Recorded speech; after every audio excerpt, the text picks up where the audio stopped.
Nous-mêmes, le Conseil présidentiel de transition, Conseil présidentiel de transition, Conseil présidentiel de transition, notre travail pour finir avec insécurité,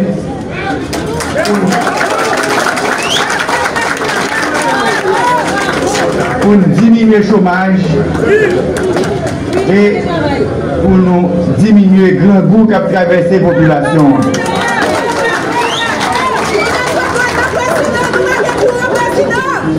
Nous travaillons pour que nous ouvrions fort pour la liberté.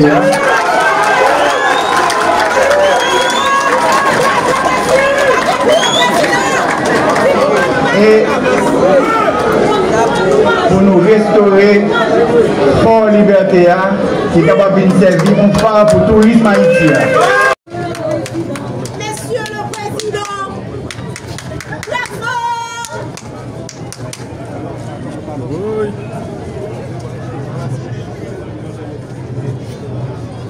Bonjour. Bonjour, jeunesse Fort Liberté.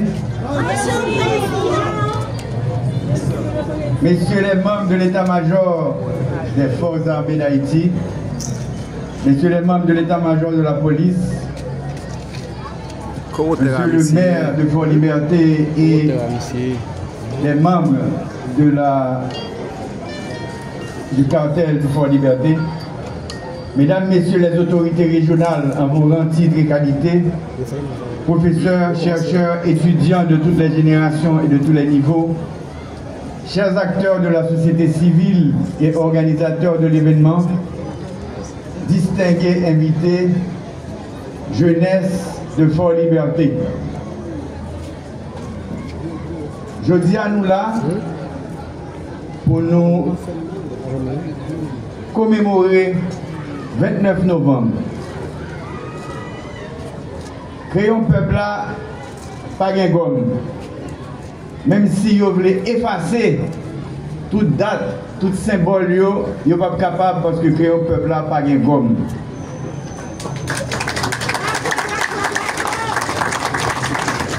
Il m'est fait l'honneur, en ma qualité de président du Conseil présidentiel de transition, de prendre la parole à l'occasion de cette cérémonie autour de la symbolique de la bataille de Vertières le 18 novembre 1803. Le 29 novembre, 11 jours après la victoire, Dessalines, Clairvaux, Christophe, de sortir au Cap et au là pour signer acte d'indépendance. Si à la fin de l'année 1803, on marque la conclusion d'une des plus grandes et glorieuses batailles de la guerre de libération nationale haïtienne,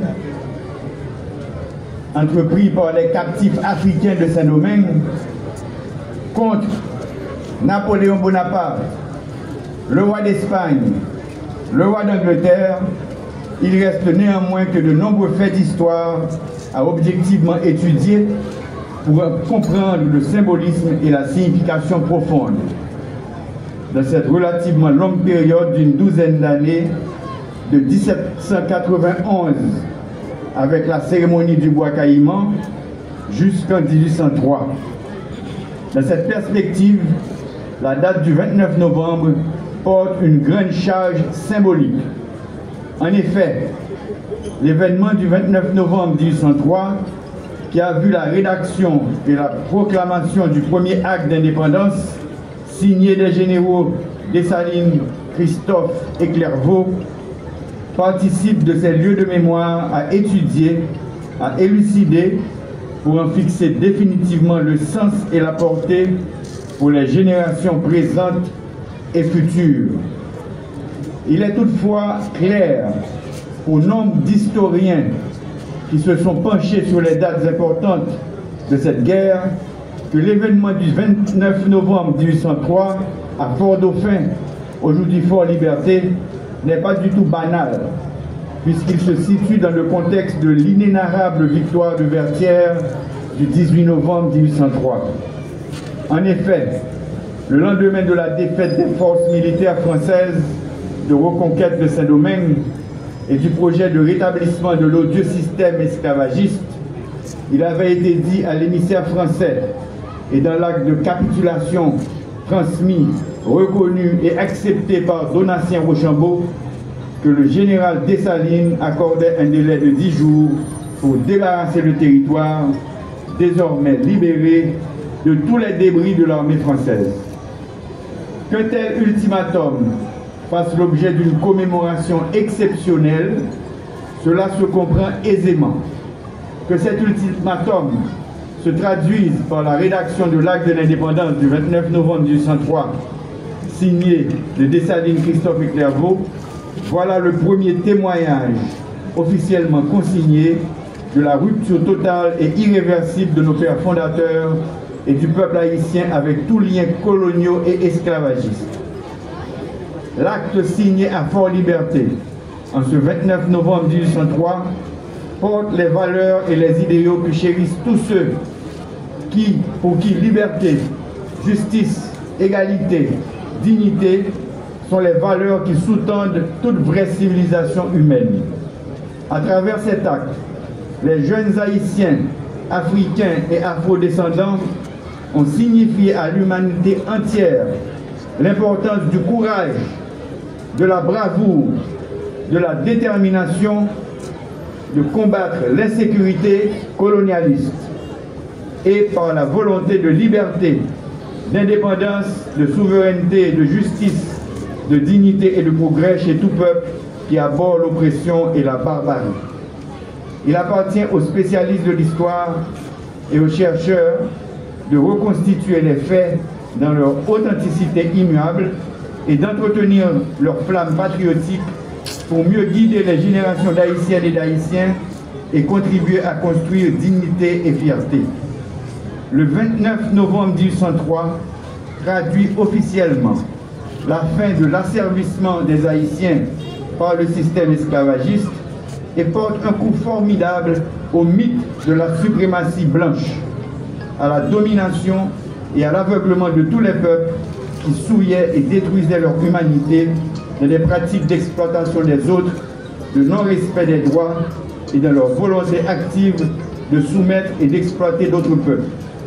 Avec cette célébration du jour, jeunesse de la société civile et toutes les forces vives de Fort-Liberté, cette jeunesse nous rappelle à nous tous ce qu'était la formidable contribution à la lutte de libération du pays du joug colonialiste, esclavagiste et raciste. Nous-mêmes, arrière petit héros ça yo, vin Fort-Liberté jodia, on dit devant tout le monde, nous ne pas oublier le sacrifice ancêtre nous. C'est ça que fait moi inviter nous dire ensemble avec vive Fort-Liberté, vivons Haïti grand monde tête libre et prospère.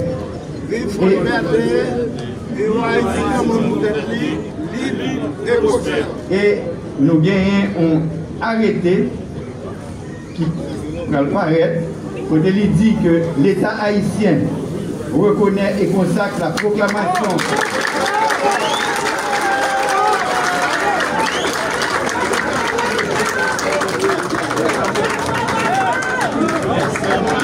haïtien reconnaît et consacre la proclamation préliminaire de l'indépendance du 29 novembre 1903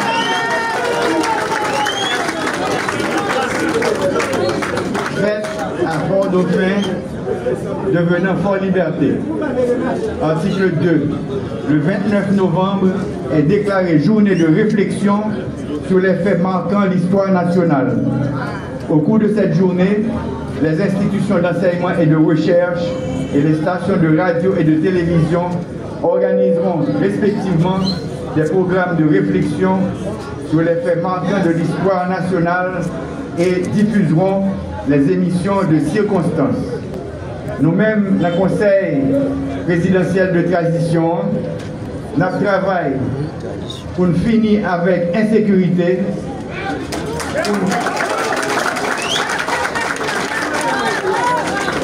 pour diminuer le chômage et pour nous diminuer le grand goût qu'a traversé la population.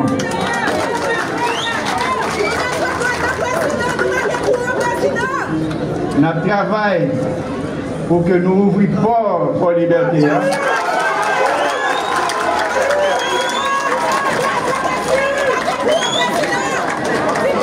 Et pour nous restaurer Port Liberté qui est capable de servir un phare pour le tourisme haïtien.